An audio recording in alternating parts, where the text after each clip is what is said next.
Well, been working on this all day, and well, she's a bit torn down.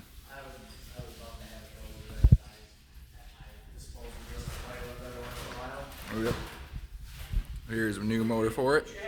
Actually has a turbo. And in case you're wondering, that's how big that fucking thing is.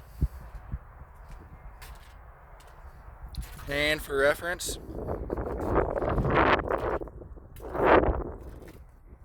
boy, she did not want to come off of there.